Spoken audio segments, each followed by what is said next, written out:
There's a particular kind of person who can describe exactly how you laughed at something 3 years ago, can recall the specific thing you said that changed how they saw the world, can tell you what you were wearing the first time you met, and yet, the moment they need to say your name, it's gone. Not fading, not blurry, gone. And this isn't selective indifference. It isn't carelessness dressed up as a personality quirk.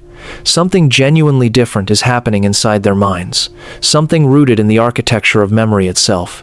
And once you understand what it is, you'll never see forgetfulness the same way again.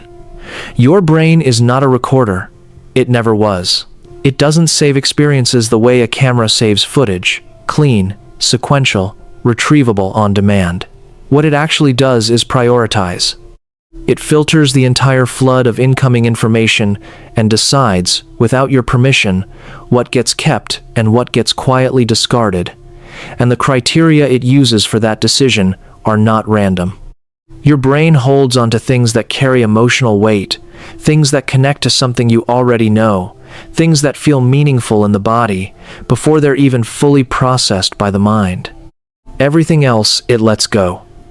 And names, almost universally, are everything else. When you meet someone new, your brain is doing something astonishing in real time. It's reading their face for signals of safety or threat.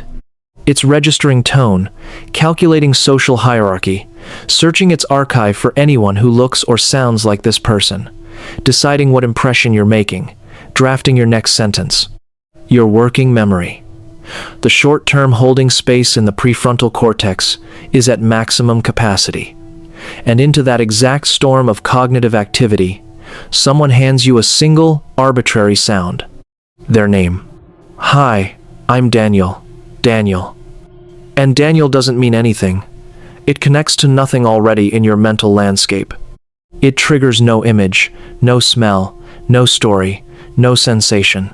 It just floats there, isolated and rootless, in a brain that is frankly too overwhelmed to babysit it, so it disappears. In 1987, psychologists McQueenie and Ellis published what became known as the Baker paradox, and it revealed something quietly devastating about how human memory actually works. They showed two groups of people the same photograph of the same man.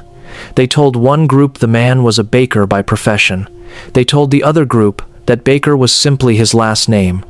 Days later, when memory was tested, the people who had learned the occupation remembered it far more reliably than the people who had learned it as a name. Same word, completely different retention.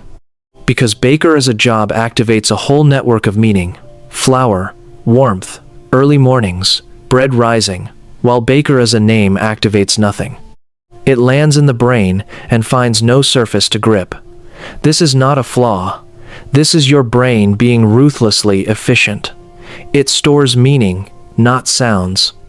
And names, by their nature, are semantically empty. Think about the last time something genuinely moved you, a conversation that went somewhere unexpected. A moment at a funeral when someone said something that landed precisely in the center of your chest.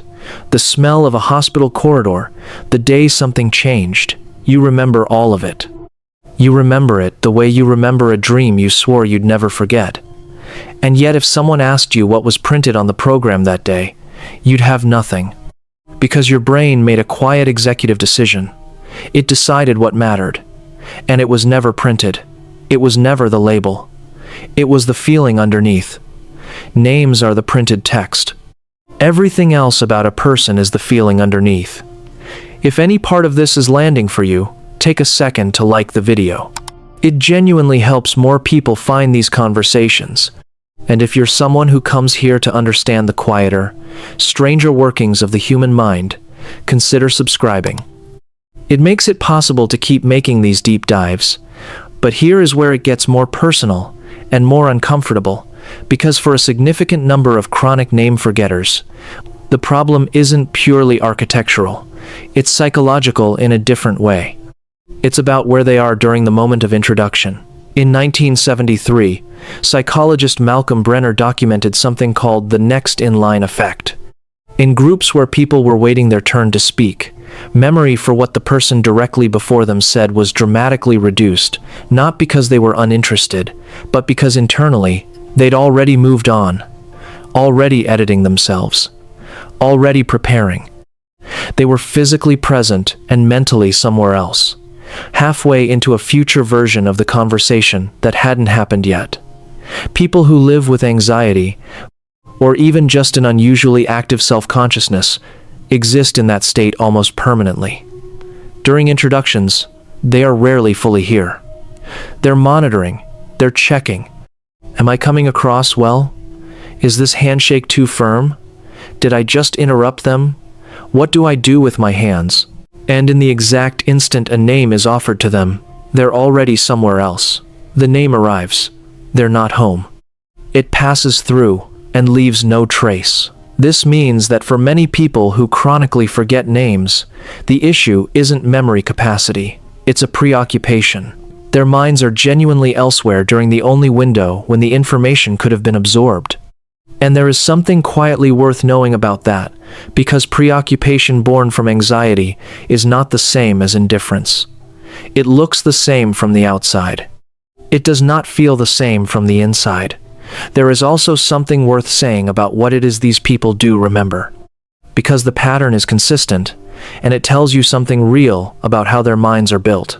People who forget names easily tend to be associative, contextual, emotional thinkers. They remember stories.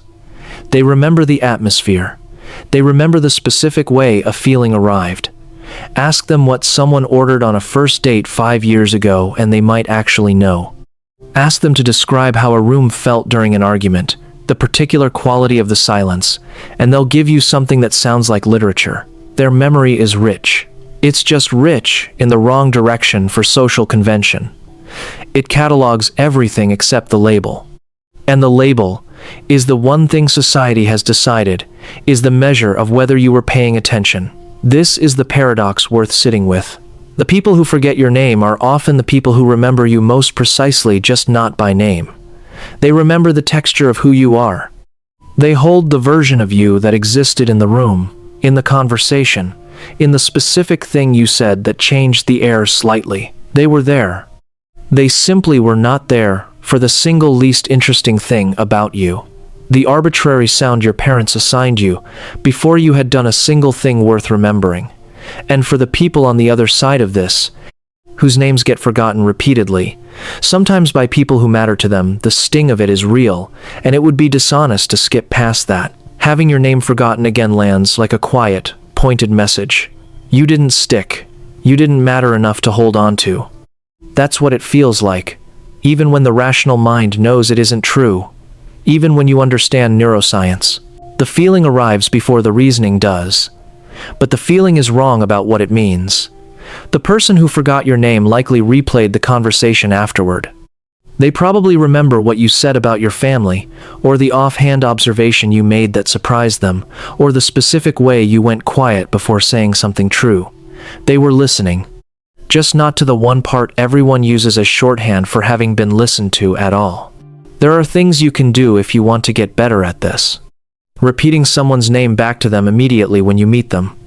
Finding a visual hook, a connection to someone you already know. A story the name suggests. These techniques work because you're doing manually what your brain refuses to do automatically. You're constructing the bridge that wasn't built on its own, laying the path between their name and something that already has a home inside you. But shame is a different matter. The quiet, low-grade belief that forgetting names makes you an uncaring person, someone who moves through the world without really landing anywhere, that belief deserves to be examined, not managed, not soothed. Examined, because it is almost certainly not accurate. And a lot of people carry it without ever asking where it came from, or whether it was ever true to begin with. You are not absent. You are someone whose brain prioritizes differently, whose internal weather gets loud at inconvenient moments, whose memory runs deep in certain directions and shallow in others. You are someone who sometimes fails at the single most socially visible task in a first encounter, while quietly holding on to everything that actually mattered about it. The name was always the least of it. What you remember about people, the real architecture of who they are that hasn't gone anywhere. It's been there the whole time, stored exactly where your mind knew it belonged. So, think about that. Think about the people whose names you've forgotten, and ask yourself, what do you actually remember about them? What stayed? Because the answer to that, more than any name you've ever correctly recalled, is the truest record of how much you were paying attention.